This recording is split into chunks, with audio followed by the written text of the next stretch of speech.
Assalamualaikum warahmatullahi wabarakatuh. Izin memperkenalkan diri, nama saya Gita Yulustadi dari kelas 12 IPA 2, absen 11.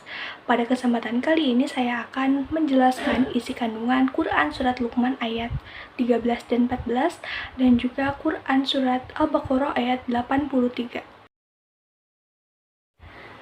Isi kandungan Quran Surat Luqman ayat 13 dan 14. Yang pertama, orang tua harus mendidik anak-anaknya untuk bertauhid kepada Allah Subhanahu wa Ta'ala.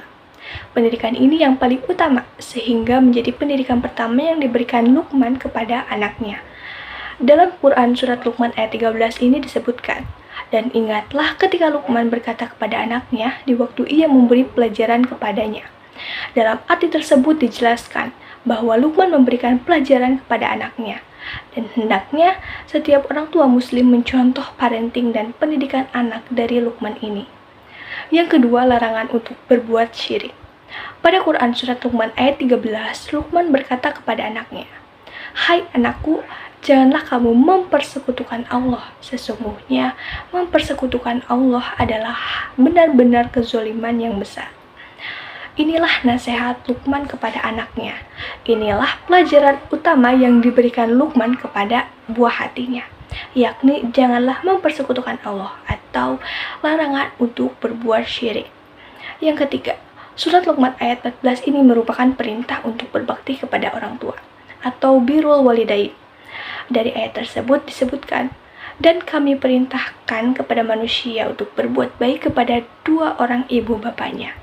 Ibunya telah mengandungnya dalam keadaan lemah dan bertambah-tambah dan menyepihnya dalam 2 tahun. Dalam ayat ini, Allah memerintahkan manusia untuk berbuat baik kepada kedua orang tuanya, yakni ibu dan bapaknya. Allah memerintahkan untuk menghormati dan memuliakan keduanya, terutama ibunya. Menunjukkan betapa besarnya kepayahan seorang ibu tak kala mengandung anaknya, dan setelah melahirkan, seorang ibu harus menyusui bayinya selama 2 tahun. Lalu, bagaimana mungkin kita sebagai seorang anak tidak bisa berbakti kepada kedua orang tua, terutama ibunya? Yang keempat, bersyukur kepada Allah dan orang tua. Dalam surat ini disebutkan, bersyukurlah kepadaku dan kepada dua orang ibu bapakmu. Hanya kepadakulah kembalimu. Setelah perintah bertauhid kepada Allah dan berbakti kepada orang tua, Allah menuntun hambanya agar bersyukur kepadanya dan berterima kasih kepada kedua orang tuanya. Mengapa kita lebih dahulu harus bersyukur kepada Allah?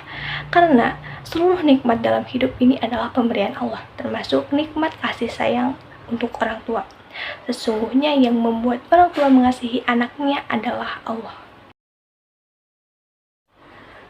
Isi kandungan Quran Surat Al-Baqarah ayat 83. Yang pertama, berisi mengenai larangan beribadah kepada selain Allah Subhanahu wa Ta'ala. Yang kedua, perintah untuk berbuat baik kepada kedua orang tua, kerabat, anak yatim, dan orang miskin. Berbuat baik kepada orang tua wajib hukumnya. Bentuk perbuatan baik kepada kedua orang tua adalah berbakti kepadanya dengan mendengarkan dan menjalankan nasihatnya, selama tidak bertentangan dengan perintah Allah.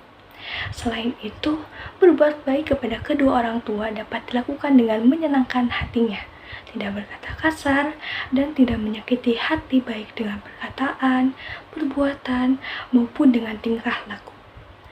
Yang kedua ada kerabat. Kerabat adalah orang yang memiliki hubungan darah dengan kita, mulai dari saudara kandung, sepupu, paman, bibi, dan siapapun yang memiliki hubungan darah. Selain kerabat, dianjurkan pula untuk berbuat baik kepada anak yatim dan orang miskin. Yatim adalah anak yang ditinggal mati oleh ayahnya, sedangkan orang miskin adalah orang yang memiliki penghasilan tetapi tidak bisa atau tidak mencukupi semua kebutuhannya. Cara menumbuhkan kepedulian kepada mereka adalah dengan memberikan sebagian harta atau sesuatu yang kita miliki. Jika kita tidak mempedulikan mereka atau tidak peduli kepada mereka, kita akan dianggap sebagai golongan penusta agama. Yang ketiga, perintah untuk bertutur kata yang baik kepada sesama manusia. Kata-kata yang baik akan membuat rasa tenang dan nyaman bagi orang yang mendengarnya.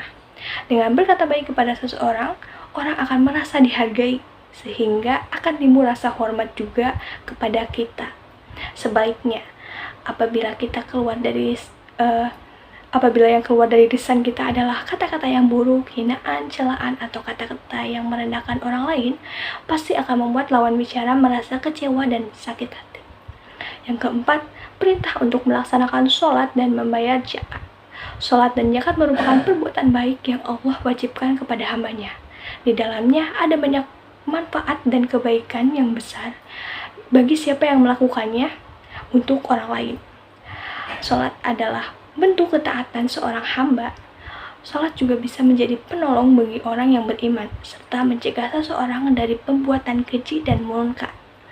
Sedangkan zakat adalah ibadah yang memiliki nilai sosial. Selain membersihkan harta dan jiwa, zakat juga bermanfaat bagi saudara-saudara yang kurang mampu.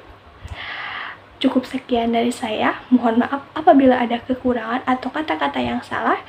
Terima kasih. Wassalamualaikum warahmatullahi wabarakatuh.